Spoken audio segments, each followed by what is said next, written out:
actually going to start doing the assembly and installation on this part. So I'll be honest with you, the pictures on these instructions, they're not very good. I went through some time reading them, and I think this video is going to be actually pretty helpful on how to assemble this thing. So let's get going.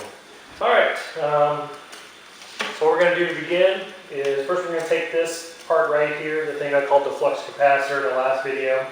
I'm going to try to use some more of the official names here. What we're going to do is we're going to take, they call this pleated floor seal. Now remember, on this there's a thing that says up. So that's the part that's actually going to be up.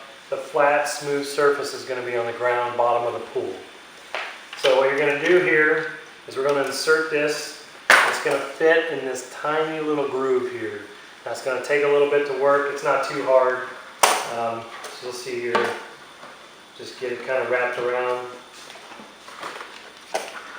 Since now it's around, and then you almost kind of work it back into the groove here. And once it starts going in, I'm just going to work it around. And then at that point, the floor seal's on, and that's going to do it.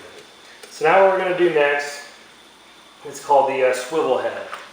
And that's what this little piece with the little and it feels like a little plastic Easter egg, honestly.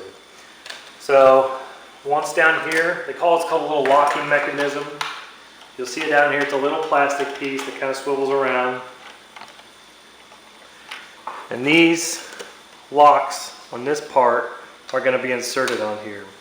So in order to do that, it says slide it down from the top. So you're going to slide it down. Now, make sure the Easter egg part here is on the same side as this little Easter egg looking thing as well. So you're just going to slide this all the way down.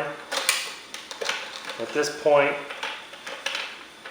you'll see grooves in the locking mechanism, and it's going to take a little bit of muscle, which we know I don't have, and we'll be able to slide it in until it snaps in place. So this is where I break a plastic part here and curse everything. So make sure that you straighten it out, and it just snapped in place. All right, so this thing's going to rotate a little bit, and they say this is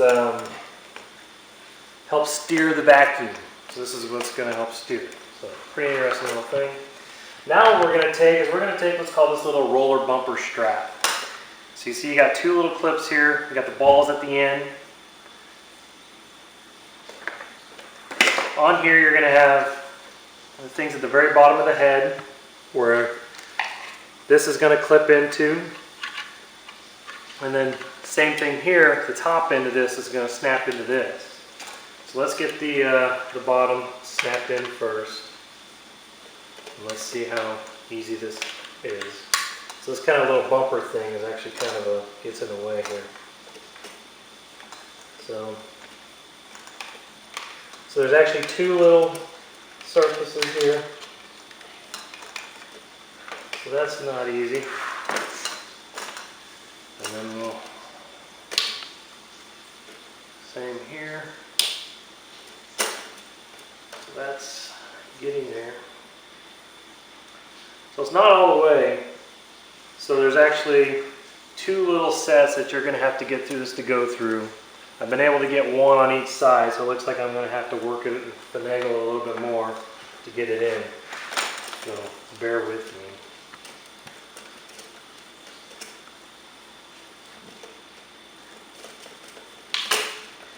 Finally got that one to go in.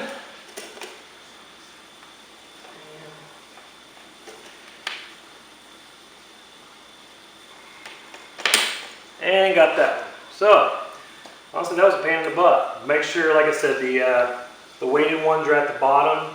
This thing right here is going to help kind of weight the vacuum head down to the bottom of the pool, so therefore you don't get it floating up. So now at this point, we are ready to start attaching hoses, believe it or not. Now, before you start attaching hoses, note these these are weights, little hose weights. The instructions recommends one of these weights for every 3 foot of depth in your pool. So my pool actually goes depth of 5 feet.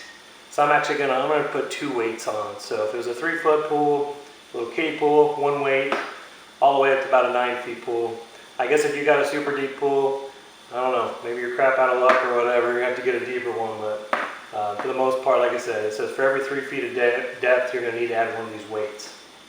Now, at this point you start attaching hose, and it says for the weights, you're gonna want one halfway through the first hose you connect, halfway through the second hose you connect, and halfway through the third hose if you're gonna need it. I'm not gonna use the third one here. So you're gonna take a hose, you got your male end or your female end and your male end. So you're gonna start attaching it with the female end. Now before I attach my first hose, you're gonna take one of these weights, slide it over the male end, and get it positioned such that it's about halfway on. So that's really how you install the weight. And you're gonna install this hose, and you're gonna, you see here, start getting this thing attached. So I'll get that on a little bit later. Just know your first 2 to 3 hoses, or even your first 1, 2, or 3 hoses, you're gonna have to install your weights halfway in between, and then you're gonna start connecting them. Now, one key piece here. One of your hoses is going to have 2 female ends. Make sure you do not have this on some of your very first ones. If you put this in your line, you have to disconnect everything and do it all over again. This is the very final hose. So based on the length of your pool, you'll decide how much of these hoses you need to keep connecting in line. However, the very final hose that you're going to have to use is the one that has the 2 female ends. So just note, mark one of these out to the side because you're not going to use it till the end. Other parts that we're not using for the assembly, but you're going to use for the instruction. This is an eyeball diverter. I'll explain what this is a little in the assembly, in the installation portion. These 3 parts here, this regulator valve, and this little 2-inch hose. These 3 things are kind of used more in the installation process, not in the assembling.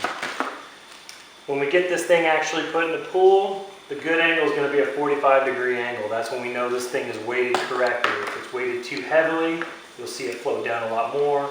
If it's too light, it starts going floating up. So they basically say, you know, if you got these weights positioned correctly and everything's set when you lay in the pool and stuff, and we test at a 45-degree angle.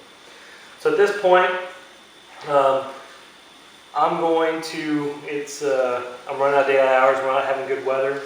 But I will, the next time you see me, we'll